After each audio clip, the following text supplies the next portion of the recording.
Алтын күзге арналған әдемі көрнекілік жасайтын боламыз. Диірмен және күзге қарай жинап алатын жемістер.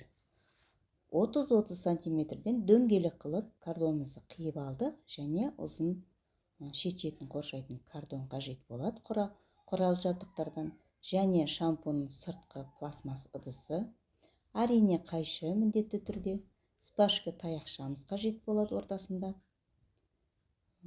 сыртын қоршайтын жіп, және көрнекілікке арналған дайын кішкене жеміс жидектер. Енді біз тауда өсетін тау жаңғақ, әрине өріктің дәнегі,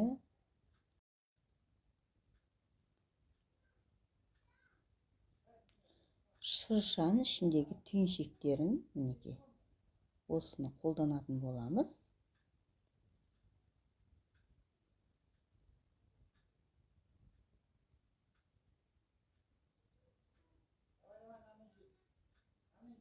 Алдымен ұзын кардонымызды бір-біріне жабыстырып аламыз, біріктіріп. Дөңгелек кардонды қоршау үшін енді осы жіңішке кардонымызды осы жіппен орап шығатын боламыз.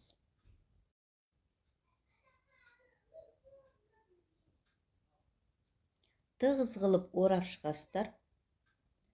Бұл негізі күздік көрнекілік, әрине мектептерде, балабақшаларда өте қажет болады.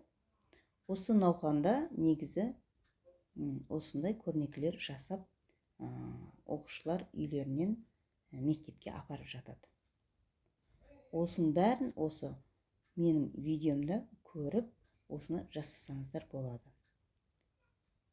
Негізі бұл көріністің мағынасы баяғыдағы ата-бабаларымыздың жаңағы жемісін көру үшін біз алдымен бидайды егіп, осы бидайды піскенше оның бәрін орып шыққаннан кейін, әрине осы диірменге баяғы ата-бабаларымыз тартатын болған. Сол диірменде күзге қарай жаңағы жемісін бергеннен кейін күздік және де жеміс жидектерді де күзде әрине банкілерге жауып жатамыз, жемістерін көріп жатамыз, сондықтан осындай көрнекілік жасап отырған жайым бар. Мінекей, енді осы дайындап қойған пластмасс ыдысымыздың сыртын осы жіппен қоршап шығамыз. Әр түрлі көрнекілік жасасаңыздар болады. Осы жұрт жібінен және керек емес ыдыстардан неше түрлі осындай көрнекілер жасауға болады. Енді осының астын бір-біріне біріктіреміз. Сонда біздің диірменіміз кішкене сәл биіктеу, сұлу болып көрінеді. Өстіп нық қылып жабыстырып аламыз. Енді бізге осы диірменіміздің басын жасайтын боламыз. Ол басы дайын, негізі дайындап кардонын қиып алдым, және осы шампунь ыдысының алдыңғы жағы осыны қиып дайындап қойдым. Енді осы жұрт жіппен орап кілелеп шығамыз. Мінекей дайын. Енді осы қақпағын ағаштың кескінін бірінші жабыстырып аламыз, сонда әдемі көрінеді. Енді біз тау жаңғағын жабыстырып шығамыз.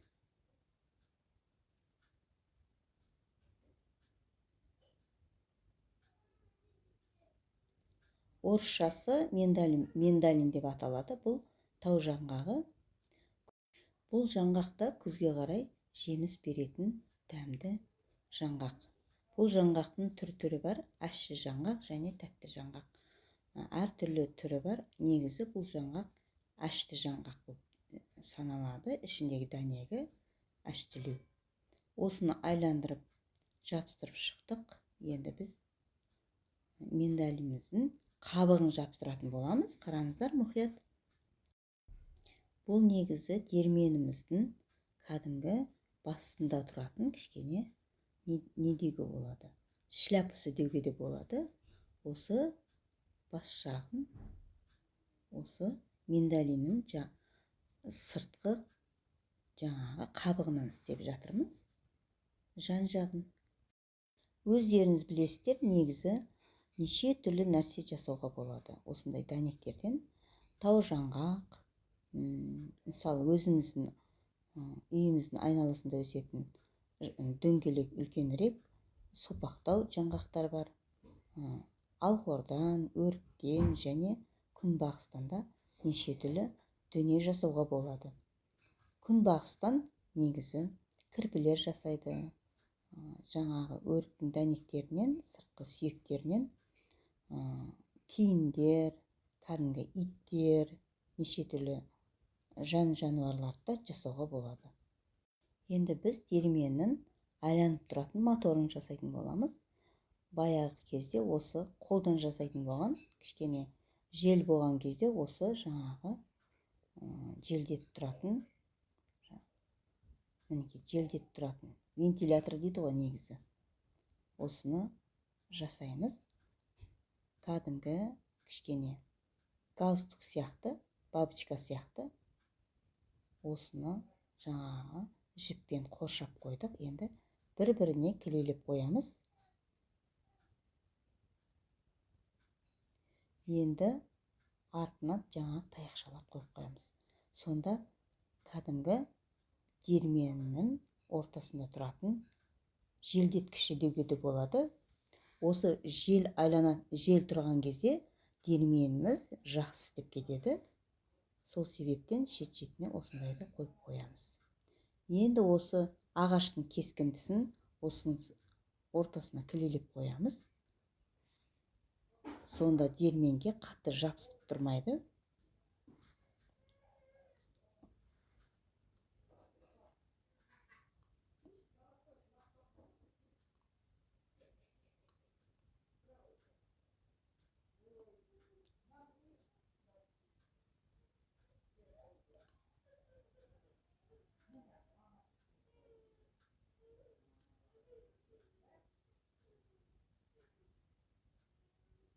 Мінекей, енді осыны жабыстырамыз диірменімізге.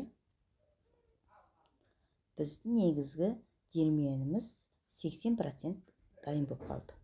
Енді диірменіміздің астындағы затты астын кәдімгі кішкене көгеріп тұратын жер жасайтын боламыз. Кәдімгі гофрировый қағазды дөңгелек қылып қиып алдық. Енді осыны жабыстырамыз.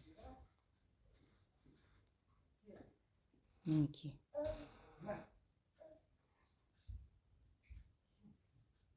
Енді осының үстіне кәдімгі диірменімізді жабыстырамыз. Астында бітеп қоямыз. Енді мінекей. Енді осының жан жағына біз дайындап қойған жеміс жидектерімізді қоятын боламыз. Мінекей, кішкене мата кесіп алдық. Енді осыны қаптайтын боламыз. Шет-шетін кішкене кесіп дайындап қоямыз. Сонда біздің ыдысымызға кішкене еркін кіретін болады. Жан жағына ыстық кілейді қойып, матамызды қойып, айландырып, ыстық кілеймен кілелеп шығатын боламыз. Мінекей. Шет-шетіне жабыстырамыз.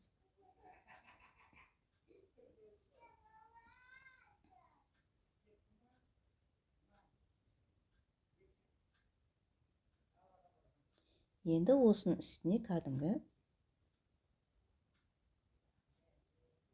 дәнектерімізді, сүйектерімізді қоятын боламыз.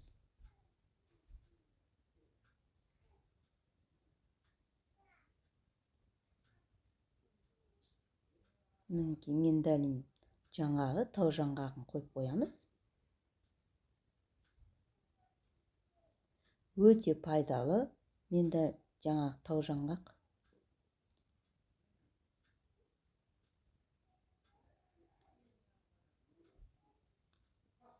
Осы тау жаңғақ жылжып кетпес үшін бір-бірінің үстіне ыстық кілеймен жабыстырып қойдық. Енді кәдімгі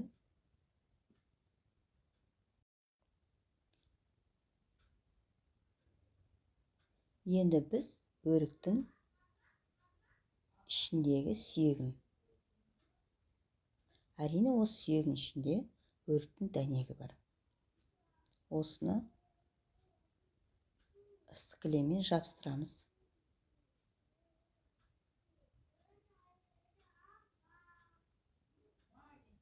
Қыркүйек, қазан айларында осындай көрнекіліктердің науқаны жүреді. Осы видеоны көріп, менің видеомны қарап, кішкене жасасаңыздар болады.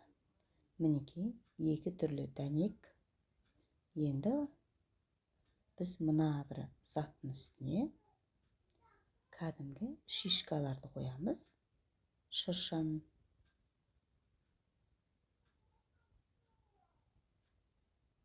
Мінекей. Енді осының үстіне дайын ағаштың кескінділерін жерге қоямыз.